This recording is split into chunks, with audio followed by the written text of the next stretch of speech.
Madame, Messieurs, bienvenue aux 13h de la télévision du Burkina. Au sommaire, la 9e conférence du traité d'amitié et de coopération entre le Burkina Faso et la République de Côte d'Ivoire. Entre autres dossiers au menu du TAC 2021, la réouverture des frontières terrestres, la lutte contre le terrorisme, l'énergie et les infrastructures.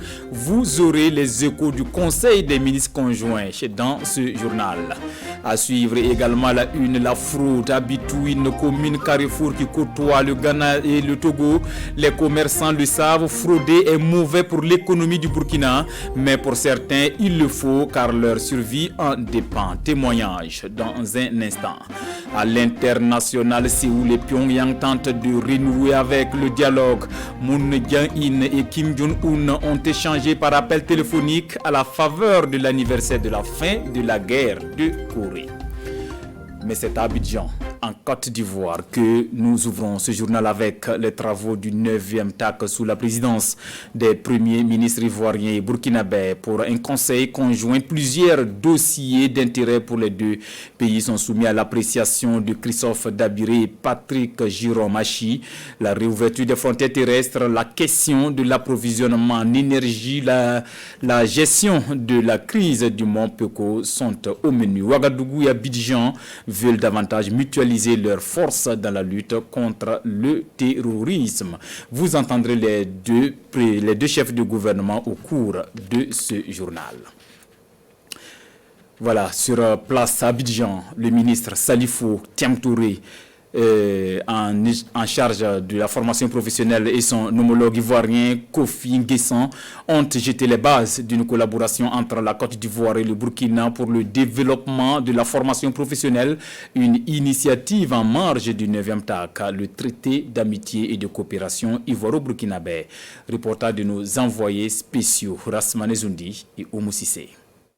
Mutualiser les forces et booster la formation professionnelle des jeunes burkinabés et ivoiriens, les deux ministres en charge de la question posent ainsi les jalons d'une collaboration. Ils veulent en effet œuvrer à offrir des lendemains meilleurs à leur jeunesse en favorisant leur employabilité. Près de 70% des jeunes de moins de 35 ans qui doivent être scolarisés, qui doivent être formés à l'emploi et qui doivent aussi trouver le travail.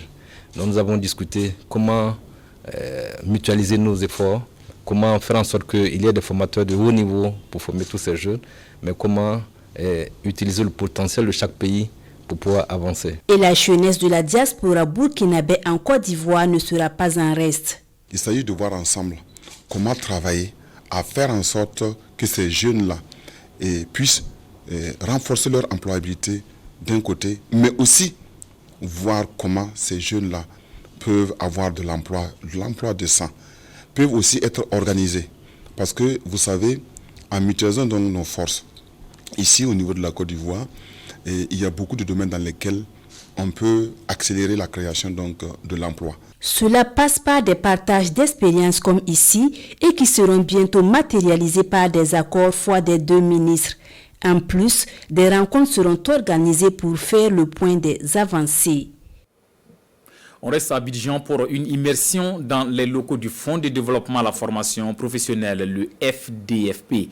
Initié en Côte d'Ivoire il y a de cela une trentaine d'années. Au Burkina, on parle plutôt du Fonds d'appui à la formation professionnelle, le FAFPA. Les responsables de ce fonds s'imprègnent du fonctionnement du FDFP. Le TAC est pour eux un rendez-vous du donner et du recevoir. Le point avec Rasmane Zoundi et Oumou Sissé.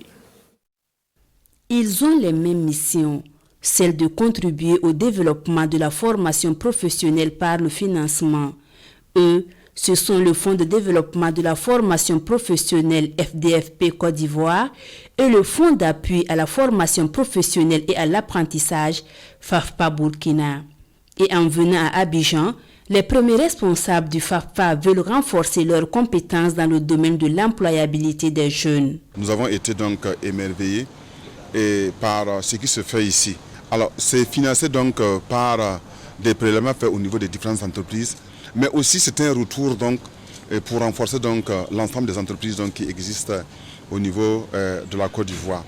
Et c'est un exemple donc à prendre. Cette mission va nous permettre de mieux, en tout cas, tout cas s'impliquer donc, dans la résolution des problèmes d'employabilité des jeunes, mais aussi dans la capacitation donc, des travailleurs des entreprises.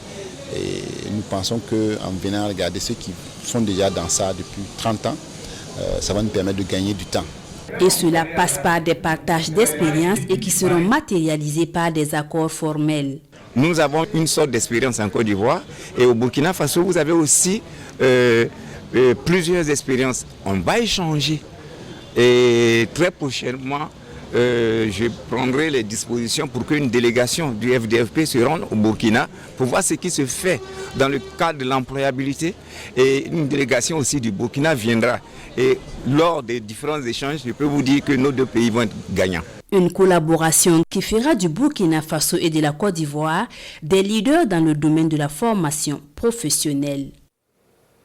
Je l'ai annoncé tout à l'heure, vous entendrez les deux chefs du gouvernement burkinabé et ivoirien. La lutte contre le terrorisme s'est invitée sans surprise dans le débat, l'ouverture du Conseil des ministres conjoints dans le cadre du traité d'amitié et de coopération entre le Burkina Faso et la République de Côte d'Ivoire. Dans les interventions, les deux premiers ministres ont insisté sur l'urgence de mutualiser les forces des deux pays pour lutter efficacement contre le terrorisme. Ce dossier ne fera cependant pas oublier les dossiers majeurs de coopération inscrits à ce 9e TAC. Écoutons successivement le premier ministre du Burkina Faso et celui de la Côte d'Ivoire. Ils sont au micro de Pascal Canet. De relever que le terrorisme constitue désormais une menace considérable dans l'espace ouest africain. L'attentat de Grand Bassam en mars 2016, ainsi que l'enlèvement du Français en territoire béninois en avril 2019, constituaient les signes annonciateurs de l'expansion du terrorisme vers le golfe de Guinée. Par ailleurs, les attaques de Koufolo et de Téini, perpétrées en mars dernier près de la frontière avec le Burkina Faso, ont fini de nous convaincre de la présence des groupes armés terroristes à nos frontières communes. Face à la volonté funeste de ces groupes obscurantistes et de ces bandes de criminels transfrontaliers de s'installer dans notre zone, les forces de défense et de sécurité du Burkina Faso, la Côte d'Ivoire et du Mali ont mené des opérations militaires conjointes, dont la plus récente est l'opération Tourbillon Vert. Et c'est le lieu pour moi de saluer cette opération exemplaire dont les résultats sont encourageants. Cependant, au regard de la récurrence des attaques et de la diversification des modes opératoires des groupes armés terroristes, la mutualisation de nos efforts communs s'impose fortement. Cela passe notamment par le renseignement et la poursuite des opérations militaires conjointes qui apparaissent comme des moyens de pression sûrs et durables contre les criminels d'espionnage. J'en appelle à des actions de sécurisation concertées et permanentes pour faire des lignes pour le pays, des espaces d'union, de sécurité et de développement.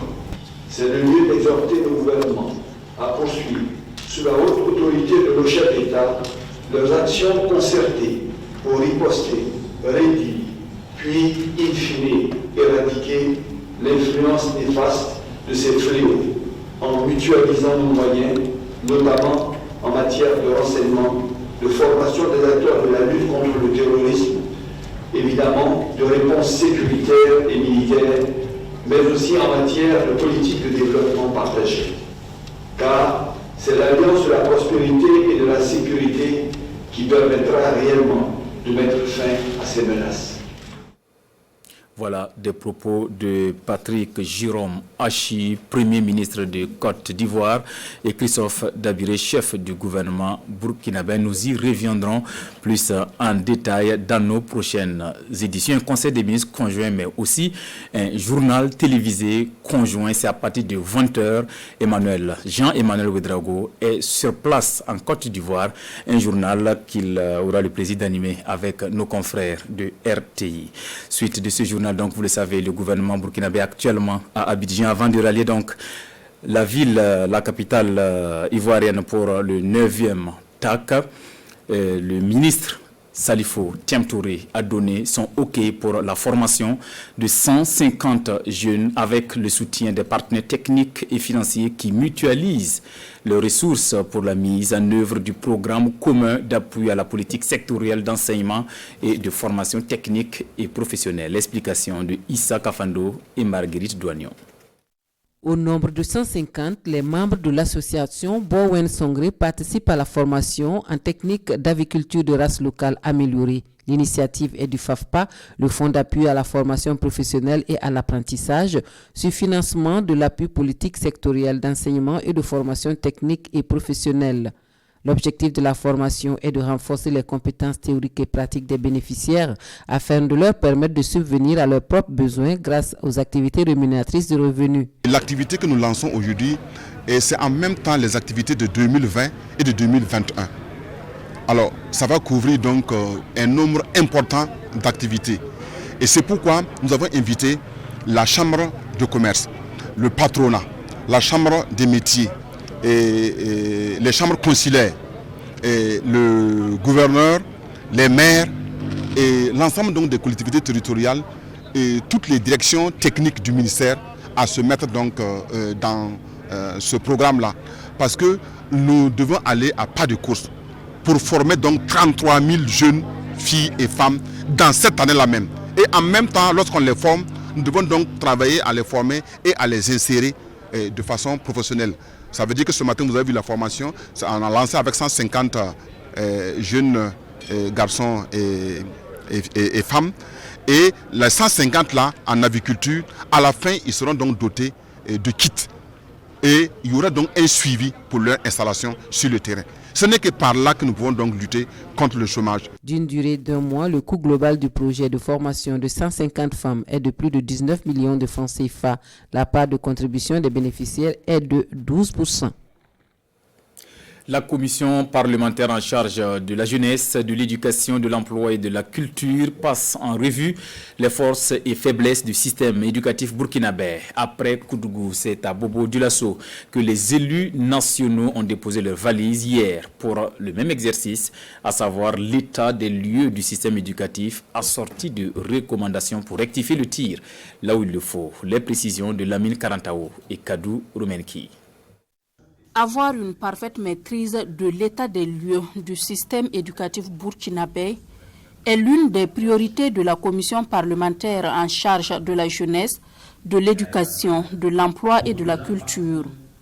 Une commission qui s'est retranchée à Sia pour mûrir la réflexion sur le fonctionnement de l'école burkinabé, cela du primaire jusqu'au secondaire. Dans le cadre donc du volet éducation, les députés ont cherché à faire l'état des lieux, savoir où est-ce qu'on en est aujourd'hui au Burkina Faso avec notre système éducatif qui est préoccupant, mais nous voulons savoir réellement quelles sont les difficultés. Politique publique de l'État dans le domaine de la jeunesse, de l'éducation, de l'emploi et de la culture. C'est le thème retenu pour le présent atelier. L'enjeu, c'est d'arriver à proposer des recommandations d'abord à la présidence de l'Assemblée nationale, et les propositions qui seront retenues seront transférées au niveau du gouvernement, de l'exécutif, pour application. L'atelier de Bobo Dioulasso se tient après celui de Koudougou. Il est le deuxième du genre au titre de l'année 2021. Une session qui va durer 3 jours. Réconciliation et cohésion nationale. Les Burkinabés sont appelés à s'accorder sur l'essentiel au nom de l'intérêt général.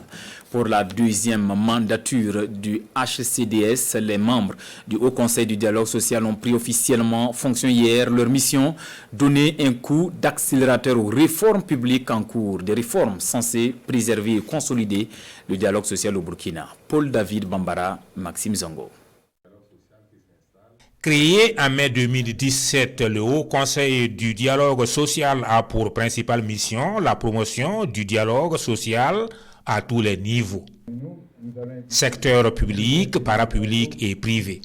Le HDCDS et les réformes de politique publique en cours dans un contexte de réconciliation et de cohésion nationale est le thème de cette première session. Il y a un ensemble de thèmes sur lesquels on va travailler et qui se rapportent donc aux problèmes que le pays connaît, notamment le problème de la réconciliation, le problème du nouveau référentiel et les réformes dans le domaine éducatif.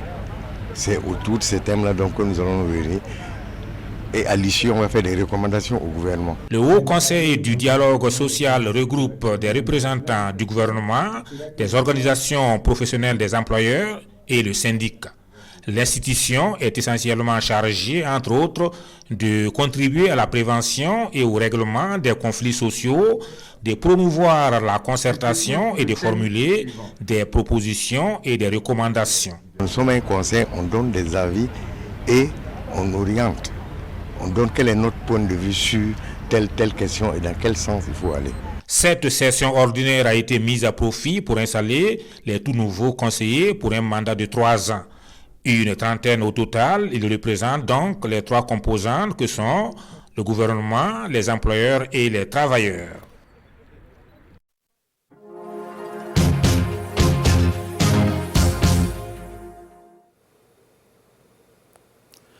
Je le disais en début de journal, Bitou, une commune carrefour à statut particulier qui partage 2 frontières, le Ghana et le Togo.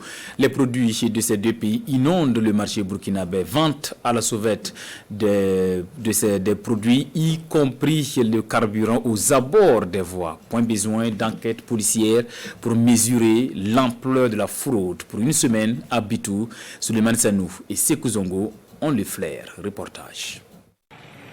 Bitou, carrefour de trafic de tout genre.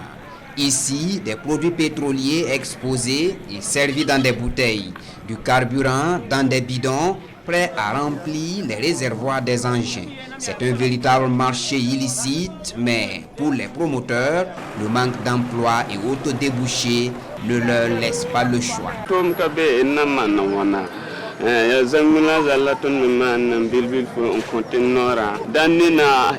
C'est difficile d'avoir du travail ici à Bitou, donc on est obligé de vendre du carburant pour joindre les 2 bouts.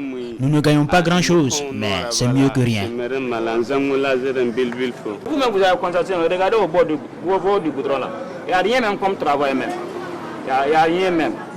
Si ce n'est pas ça, moi je ne vois même pas. Les principaux fournisseurs, les camionneurs en provenance du Togo et du Ghana. Mais pas seulement, ces vendeurs se rendent au Ghana voisin à l'aide de mototricycles en empruntant des pistes avec le risque de se faire prendre par les services douaniers.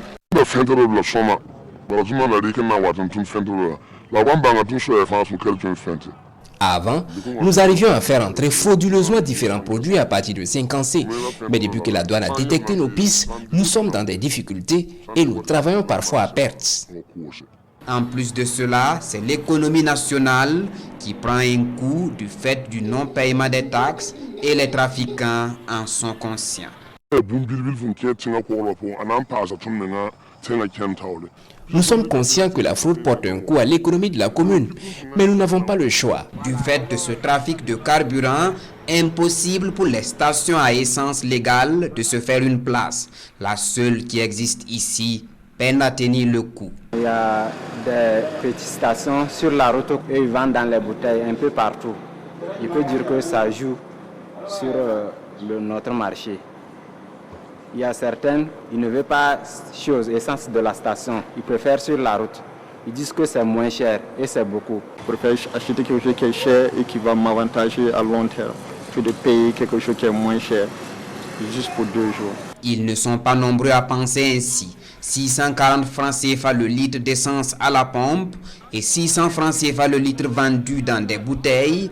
Le choix est vite fait, mais à quel prix? L'on est en droit de s'interroger sur la sécurité des populations et la qualité du carburant servi. Bitou, ville de trafic, nous avons aussi rencontré Ousmane Sioné. Son histoire est toute particulière. Après une aventure au goût amer, Ousmane revient sur ses pas à la case départ. L'Eldorado ne lui a pas souri, mais c'est ici au Faso, dans son Bitou natal, que Ousmane Sioné réussit à tirer son épingle du jeu. Il est aujourd'hui chef d'entreprise spécialisé dans la vente des matériaux de construction. Son portrait avec Souleymane Sanou et Sekou Zongo. Ousmane Sioné est un exemple de réussite et une source d'enseignement pour la jeunesse ici à Bitou. Chef d'entreprise prospère dans la vente de matériaux de construction, rien ne prédestinait cependant Ousmane à un tel succès dans les affaires et dans la vie.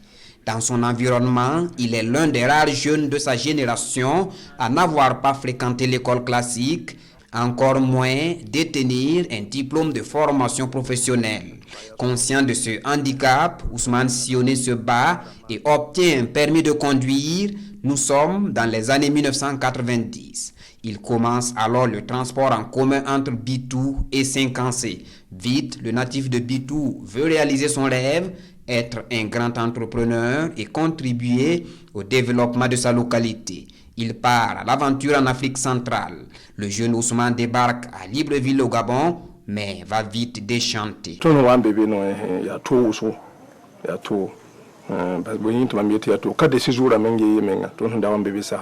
J'ai beaucoup souffert au Gabon, surtout des tracasseries policières. Même avec la carte de séjour, nous rencontrions des problèmes. La vie a été dure pour moi là-bas. C'est pourquoi j'ai pris la sage décision de rentrer au Bercail.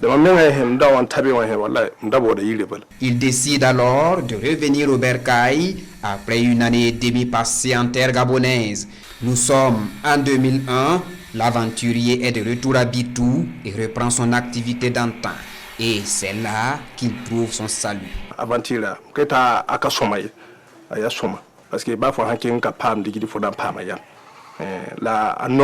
De retour au pays, je me suis rendu compte que je pouvais gagner ma vie même en restant chez moi. Le secret, c'est de ne pas jouer à la paresse, parce que partout dans le monde, rien n'est facile. Pour réussir, il faut seulement se battre. L'histoire de Ousmane Sioné de Bitou à Libreville et de Libreville à Bitou est un cas d'école. Le jeune commerçant est passé par tous les sentiments dans la vie, l'espoir à la désillusion, le courage pour enfin toucher au but. La principale leçon à tirer de cette expérience, c'est que la réussite est au bout de la persévérance et chacun peut réussir là où il se trouve.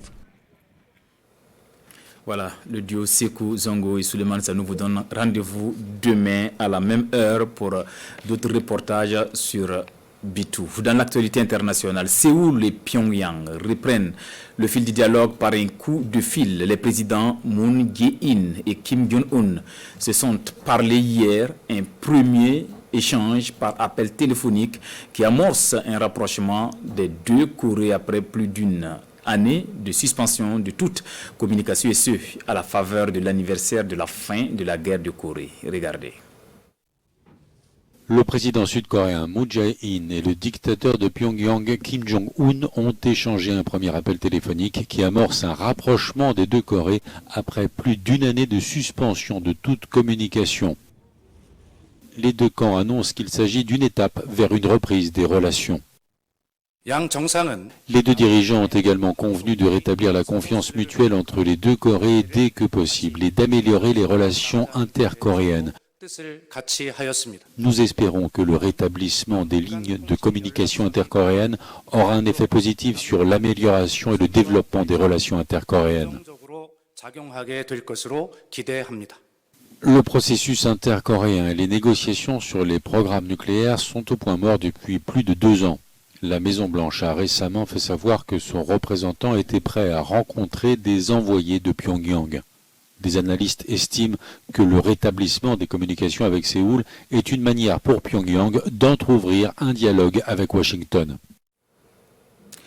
On referme cette édition avec la revue de presse à la une des quotidiens, le rapport d'activité de la CENI remis au chef de l'État, les échos du 9e TAC à Abidjan et les nouvelles du front. Lecture croisée des journaux avec Sekou Zongo. Les forces armées nationales répondent aux alertes et cris de cœur des populations de Pama et de Madjoari. En tout cas, dans un communiqué signé de l'état-major général des armées, les nouvelles du front sont bonnes. Des dizaines de terroristes neutralisés, des armes saisies et des moyens roulants récupérés des groupes armés terroristes. C'est le bilan de l'opération dénommée Épervier et repris par Aujourd'hui Faso. Le butin de cette opération trône à la une de l'Observateur Palga. De ce butin, on note également des moyens de communication et de transmission, des des engins explosifs et du matériel de campement récupérés, ajoute le doyen des quotidiens burkinabés. Le communiqué de l'armée précise que des opérations de ratissage se poursuivent dans la zone afin de retrouver d'éventuels éléments résiduels. Traité d'amitié et de coopération entre le Burkina Faso et la Côte d'Ivoire, on en parle encore. Et sur la question, Sidouaya informe que les ministres en charge de la diplomatie des deux pays se sont concertés pour peaufiner les dossiers qui seront soumis aux deux gouvernements ce jour même lors du Conseil des ministres conjoints. Sans trahir l'esprit de cette rencontre conjointe, le journal de tous les Burkinabés note que les dossiers qui ont été discutés entre Alpha Bari et son homologue ivoirien concerne les défis de développement socio-économique des deux peuples. Et puis, cette audience aux allures d'adieu, Newton Ahmed Bari, président de la CENI, était hier 26 juillet à Kosiam. L'information fait la une des quotidiens. De cette entrevue entre le président du Faso et le président de la CENI, une phrase revient: nous avons organisé des élections moins chères que celles de 2015. Ce sont des propos de Newton Ahmed Bari relayés par Sidouaya. Et pour l'observateur Palga, Newton est au rapport chez Rochmar Christian Kaboré avant de plier bagage. Voilà pour l'essentiel de l'actualité de cette mi-journée. Merci de l'avoir suivi. Rendez-vous à 20h pour le journal télévisé sur la RTB et la RTI. Suivi d'un débat télévisé donc co-animé par Emmanuel Ouedraogo et nos confrères de la Côte d'Ivoire. C'est à partir de 20h, mais dans un instant, 14h pour nos différentes éditions en langue nationale Mouré, Fulfulde, Dioula. Merci de l'avoir suivi. À bientôt.